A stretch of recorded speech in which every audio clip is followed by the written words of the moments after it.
السلام علیکم ورحمۃ اللہ وبرکاتہ۔ حضرات گرامی، آج یکم محرم ہے اور آپ سب کو معلوم ہے کہ آج یوم شہادت حضرت عمر رضی اللہ تعالی عنہ ہے۔ حضرات گرامی، حضرت عمر رضی اللہ تعالی عنہ کی ذات ببرکات سے کوئی بندہ انکاری نہیں ہے۔ آپ وہ ذات ہیں جن کی وجہ سے نبی پاک صلی اللہ علیہ وسلم نے اللہ تعالیٰ سے دعا مانگی تھی کہ یا اللہ پاک، دونوں عمروں میں سے یعنی ایک عمر ابو جہل اور دوسرے عمر بن خطاب، جن کو بعد میں فاروق اعظم کا خطاب دیا گیا، ان دونوں میں سے ایک مجھے دے دے۔ یہ نبی پاک صلی اللہ علیہ وسلم کی دعا تھی۔ تو اس دعا کے صلے کے طور پہ سیدنا عمر فاروق رضی اللہ تعالی عنہ کی منظوری ہو گئی اور آپ جو ہے وہ فاروق اعظم بن گئے، اور ابو جہل جو تھا وہ اپنی غرور میں، اپنی مغروری میں، اپنے خاندان کی وہ بہت زیادہ وہ بڑائی کی وجہ سے، مغروری کی وجہ سے وہ دھتکار دیا گیا اور وہ ابو جہل بن گیا، جاہلوں کا باپ۔ اللہ کے رشتے میں وہ چچا بھی لگتا تھا، لیکن یہاں پہ رشتوں کی بات نہیں ہے، یہاں پہ عمل سے زندگی بنتی ہے، جنت بھی جہنم بھی۔ یہ خاکی اپنی فطرت میں نہ نوری ہے نہ ناری ہے۔ حضرات گرامی، تو یکم محرم جیسا کہ میں نے آپ سے عرض کی ہے کہ یوم شہادت حضرت عمر رضی اللہ تعالی عنہ ہے۔ تو حضرت عمر رضی اللہ تعالی عنہ جو ہیں، یہ عدی فیملی کا نام تھا، آپ کا جو قبیلہ تھا قبیلہ عدی تھا، اور آپ کا اسلام لانے کا واقعہ ایسے ہوا کہ آپ کو پتہ چلا کہ آپ کی بہن جو ہے وہ اسلام لے آئی ہے، تو آپ تلوار لے کے اس کو قتل کرنے کے لیے جا رہے تھے۔ تو جب آپ کو اللہ تعالیٰ کی ذات نے منظوری دی، آپ منظور ہو گئے اللہ کے پاس نبی پاک صلی اللہ علیہ وسلم کی دعا کی وجہ سے، تو آپ نے جا کے وہ سننا پسند کیا جو آپ تلاوت کر رہی تھی۔ تو جیسے ہی آپ نے تلاوت سنی ہے تو آپ نے تلوار پھینک دی اور کلمہ لا الہ الا اللہ محمد رسول اللہ پڑھ لیا، اور اس کی وجہ سے، آپ کے کلمہ پڑھنے کی وجہ سے اسلام کو ایسی تقویت ملی کہ اس دن اذان کی آواز مکہ شریف میں گونجی ہے۔ جس دن حضرت عمر فاروق رضی اللہ تعالیٰ عنہ اسلام کے دائرے میں داخل ہوئے ہیں، اس دن اسلام اتنا مضبوط ہو گیا کہ پہلی دفعہ اذان کی آواز خانہ کعبے میں گونجی ہے۔ تو یہ تھی جناب بابرکت ذات حضرت سیدنا عمر فاروق رضی اللہ تعالیٰ عنہ۔ اب آپ کو پتہ ہے کہ نبی پاک صلی اللہ علیہ وسلم کا وصال، اس کے بعد پھر حضرت سیدنا ابوبکر صدیق رضی اللہ تعالیٰ عنہ تشریف لے گئے دنیا سے۔ اب آپ خلیفہ دوم کی حیثیت سے جب آپ حکمران بنے ہیں، تو نمبر 1 تو آپ نے اپنے آپ کو حکمران نہیں سدوایا، نہیں آپ نے کہا میں حکمران نہیں ہوں۔ اس کی دلیل ایسے ہوئی کہ ایک جگہ پہ آپ مذاکرات کرنے کے لیے جا رہے تھے، خادم آپ کے ساتھ تھا، کسی بھی ڈیلیگیشن کے طور پہ آپ کسی حکمران کے ساتھ ملاقات کے لیے، مذاکرات کے لیے جا رہے تھے۔ تو اب ہوا کیا کہ اونٹ ایک تھا تو سوار 2 تھے۔ ابھی آپ نے یہ طے کیا کہ ایک بندہ اونٹ پہ بیٹھے گا اور دوسرا بندہ مہار پکڑ کے آگے آگے چلے گا۔ تو جب وہ شہر نزدیک آیا، یہاں پہ انہوں نے بادشاہ کے ساتھ مذاکرات کرنے تھے حضرت عمر رضی اللہ تعالیٰ عنہ نے، تو جو آپ کا غلام تھا اس کی باری آ گئی اونٹ پہ بیٹھنے کی، اور آپ کی باری آ گئی مہار پکڑنے کی۔ تو آپ نے مہار پکڑی ہوئی تھی اور خادم غلام آپ کا جو تھا وہ اس کے اوپر بیٹھا ہوا تھا، اونٹ کے اوپر۔ تو جیسے ہی شہر میں داخل ہوئے تو سب سے پہلے جب لوگوں نے یہ ججمنٹ کی کہ یہ دیکھو جی، یہ بادشاہ جو ہے یہ مہار پکڑ کے آ رہا ہے اور اس کا غلام اوپر بیٹھا ہے اونٹ کے اوپر، تو اسی وقت انہوں نے لڑنے کا ارادہ ختم کر دیا اور انہوں نے اسلام قبول کر لیا۔ تو یہ تھی حضرت عمر رضی اللہ تعالیٰ عنہ کی بابرکت ذات۔ اب اس کے بعد اسلام جو تھا اس کو بہت بڑی فتوحات ملی آپ کے دور خلافت میں،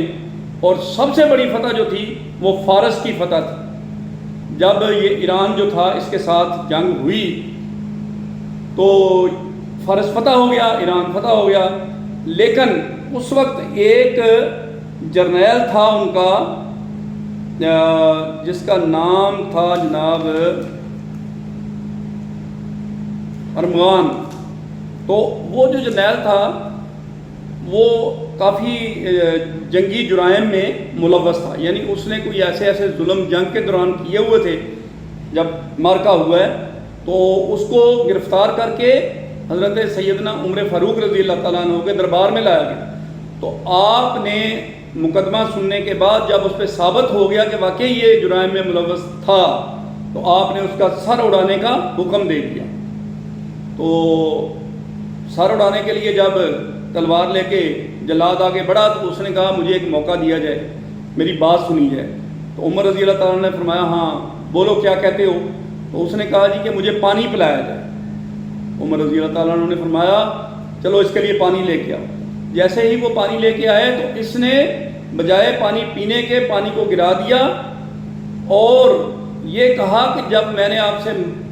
ایک موقع لیا ہے کہ میں پانی پینے کے بعد مجھے آپ قتل کر دینا، تو پانی تو میں نے پیا ہی نہیں ہے، اس لیے آپ مجھے قتل بھی نہیں کر سکتے وعدے کے مطابق۔ تو سیدنا عمر فاروق رضی اللہ تعالیٰ عنہ نے اس کو چھوڑ دیا، آزاد کر دیا۔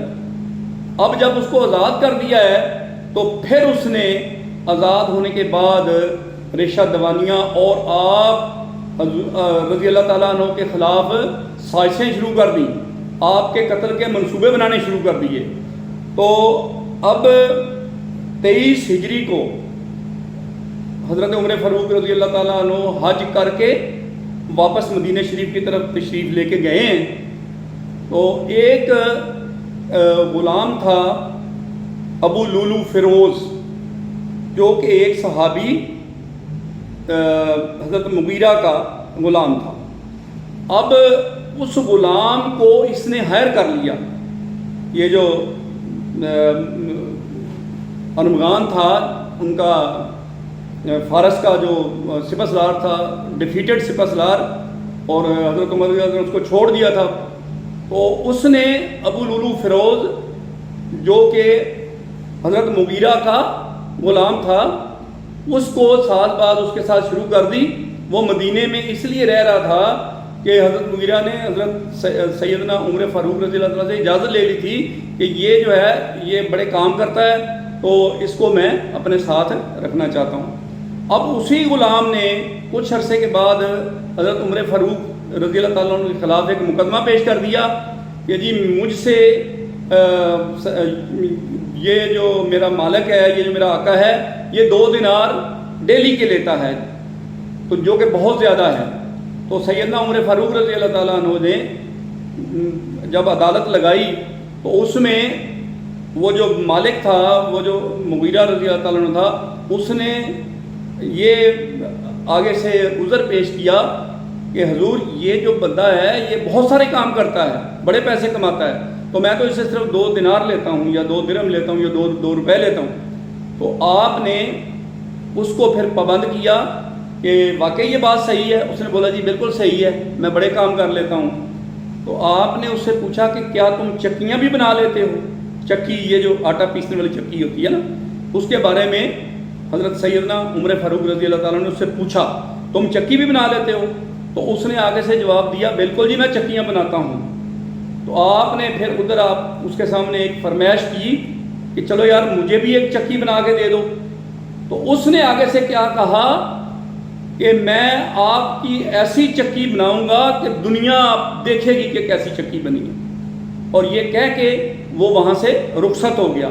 جیسے ہی وہ تھوڑا سا دور گیا ہے تو سیدنا عمر فاروق رضی اللہ تعالیٰ عنہ نے اپنے جو احباب تھے، جو صحابہ کرام تھے، ان کے ساتھ یہ بات شیئر کی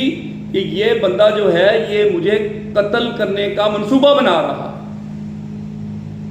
اب جب یہ بات سب صحابہ کو بھی آپ نے بتا دی لیکن چونکہ ثبوت کوئی نہیں تھا، آپ ایسے ہی خام خواہ میں لوگوں کو قید نہیں کرتے تھے، نہ لوگوں کو سزائیں دیتے تھے، نہ یہ اصول ہے اسلام کا۔ جب تک ثابت نہیں ہو جاتا تو اس وقت تک سزا نہیں ہونی چاہیے، نہیں ہوتی۔ نبی پاک صلی اللہ علیہ وسلم کا بھی یہی دستور تھا کہ اگر کوئی جرم ثابت ہوتا تھا تو اس پہ تعزیر لگائی جاتی تھی، حد لگائی جاتی تھی، لیکن ویسے نہیں، تو اس کو جانے دیا۔ اب آگے جناب آ رہا تھا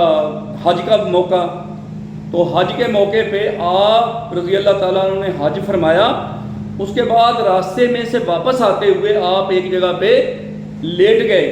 اور لیٹ کے آپ نے دونوں ہاتھ اللہ تعالیٰ کی طرف اٹھائے اور اللہ تعالیٰ سے مخاطب ہوئے اور یہ کہا کہ یا اللہ اب میں اس کا بوجھ نہیں اٹھا سکتا، یہ جو میری ذمہ داری آپ نے میرے اوپر ڈالی ہے، اب میں بوڑھا ہو گیا ہوں، اب میں کمزور ہو گیا ہوں، اس لیے میں اب اس کا بوجھ نہیں اٹھا سکتا۔ یہ دعا کی کہ یا اللہ میرے لیے بہتر سبب پیدا کر۔ اب سبب تو پیدا ہو گیا، اس طرح کہ آپ واپس تشریف لے کے گئے، فجر کی نماز مسجد نبوی میں آپ پڑھا رہے ہیں اس واقعے کے بعد۔ اچھا، اب اس سے پہلے ایک واقعہ اور بھی ہوا کہ آپ نے اپنے بیٹے کو عمر بن عبداللہ بن عمر کو رضی اللہ تعالیٰ عنہ کو بی بی عائشہ رضی اللہ تعالیٰ عنہ کے پاس بھیجا، یہ پیغام دے کے کہ مجھے یہ جو آپ کا حجرہ شریف ہے جدھر نبی پاک صلی اللہ علیہ وسلم بھی آرام فرما رہے ہیں اور ساتھ ابوبکر صدیق بھی ہیں۔ اب ایک طرف تو وہ آپ کے شوہر نامدار تھے حضرت سیدنا حضرت محمد صلی اللہ علیہ وسلم جو کہ بی بی عائشہ کے ہسبینڈ تھے، اور دوسری طرف حضرت ابوبکر صدیق جو ان کے ابو تھے، جو ان کے والد صاحب تھے، ٹھیک ہے نا۔ تو اب حضرت سیدنا عمر فاروق رضی اللہ تعالیٰ عنہ نے خواہش ظاہر کر دی اور یہ پیغام بھیج دیا۔ تو سیدنا عائشہ صدیقہ رضی اللہ تعالیٰ عنہ پہلے سوچ میں پڑ گئی، اس کے بعد پھر جب آپ کو خیال آیا کہ سیدنا عمر فاروق رضی اللہ تعالیٰ عنہ کی اسلام کے لیے بڑی خدمات ہیں، ان کی وجہ سے اسلام کو بڑی تقویت ملی ہے، تو میں وڈرا ہوتی، تو آپ نے وہ منظور کر لی درخواست ان کی، اور خود جو ہے وہ جنت۔ اچھا، اس میں یہ ایک اور بات تھی بڑی مزے کی،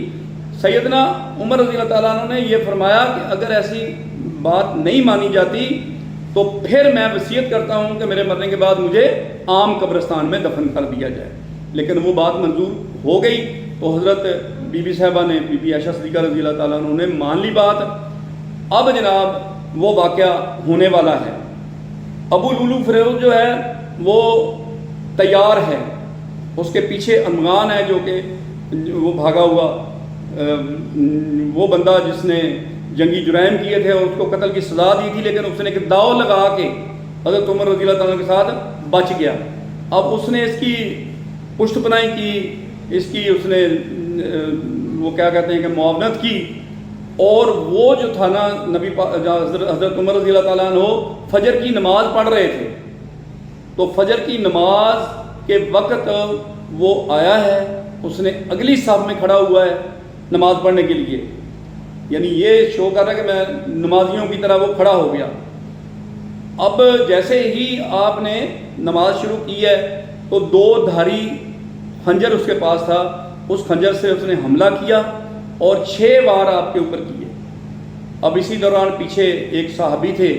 جنہوں نے فوراً ٹیک اوور کیا، تو جماعت چھاٹ کر کے رکعتوں کو انہوں نے جماعت کروائی، اور اس بندے کو پکڑنے کے لیے جو صحابہ کرام تھے آگے بڑھے، اور اس نے 13 اصحاب کو زخمی کیا، جن میں 6 جو تھے وہ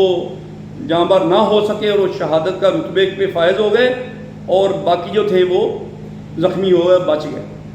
اب اس کو پھر ایک عراقی شخص کھڑا تھا، وہ بھی صحابی تھا، رسول تھا، تو صحابی رسول تھا، تو اس نے پھر ایک طریقہ استعمال کیا کہ اس کے پاس کپڑے کی چادر تھی کوئی ایسی بھاری قسم کی، وہ اس نے اس کے اوپر ڈالی، اور اس نے ابو لولو فیروز نے پھر بھی اپنے آپ کو وہی خنجر مار کے تو اس نے خودکشی کر لی۔ تو اس طریقے سے وہ تو جہنم واصل ہوا، لیکن حضرت عمر رضی اللہ تعالیٰ عنہ جو تھے ان کی وہ خواہش بھی پوری ہوئی، آپ کو جنت البقیع، آپ کو مسجد نبوی کے احاطے میں جدھر پہلے ہی حضرت سیدنا صدیق اکبر رضی اللہ تعالیٰ عنہ آرام فرما رہے تھے، اور ساتھ نبی پاک صلی اللہ علیہ وسلم، جو کہ حجرہ بی بی عائشہ صدیقہ رضی اللہ تعالیٰ عنہ کا تھا، تو وہاں پہ آپ مدفون ہوئے، آپ کی وہ بھی خواہش پوری ہوئی۔ اس طرح یہ جو ایک چراغ تھا اسلام کا، بہت بڑا ایک پلر تھا، وہ انتقال فرما کے شہادت کے رتبے پہ فائز ہو کے اللہ کے پاس پہنچ گیا۔ یہاں میں آپ کو یہ ایک بات باور کروانا بہت ضروری سمجھتا ہوں کہ یہ وہ انتقام تھا جو عجم نے عالم اسلام سے لیا۔ یہ انتقام تھا، کیوں؟ اس لیے کہ فارس اتنا مضبوط تھا کہ اس کو فتح کو نہیں کر سکتا تھا، لیکن حضرت سیدنا عمر فاروق رضی اللہ تعالیٰ عنہ نے ایسا کارنامہ کیا، آپ کی موجودگی میں وہ فتح ہوا، اور وہ جو جلن تھی، وہ جو حسد تھا، وہ جو انتقام کا جذبہ تھا، اس جذبے نے یہ سارے کا سارا پلان کروایا۔ پہلے تو وہ جو ارمغان تھا، جو سپہ سالار تھا ان کا، اس کو استعمال کیا گیا، اس کے بعد پھر اس نے آگے ابو لولو کو استعمال کر کے حضرت سیدنا عمر فاروق رضی اللہ تعالیٰ عنہ کو شہادت نصیب ہو گئی، اور وہ جو تھا واصل جہنم ہو گیا ابو لولو فیروز۔ حضرات گرامی، آج اس موقع پر جب سیدنا عمر رضی اللہ تعالیٰ عنہ کا یوم شہادت ہے، ہم اللہ تعالیٰ سے دعا کرتے ہیں کہ یا اللہ پاک ہمیں وہ کام کرنے کی توفیق عطا فرما جو عمر فاروق۔ اب فاروق کا لقب آپ کو کیوں ملا؟ فاروق کا مطلب ہوتا ہے ٹوکا، جو برائی اور اچھائی کے درمیان کٹ کرتا ہے، برائی کو علیحدہ کر دیتا ہے اور اچھائی کو علیحدہ کر دیتا ہے۔ تو یہ فاروق کا مطلب یہ ہے کہ آپ ایک ٹوکے کی مثال تھے، آپ برائی کو اور اچھائی کو سیپریٹ کر دیتے تھے، اتنے آپ عادل تھے، اتنے عدل والے تھے اور اتنے بہادر تھے۔ ہم دعا کرتے ہیں کہ اللہ تعالیٰ کی ذات حضرت عمر رضی اللہ تعالیٰ عنہ کو وہ مقام عطا جو فرما دیا اس میں اور بھی اضافہ کرے، اور ان کے صدقے میں ہمیں بھی اچھے اور سیدھے راستے پہ اور شہادت کے راستے پہ چلنے کی توفیق عطا فرمائے۔ وآخر دعوانا الحمدللہ رب العالمین۔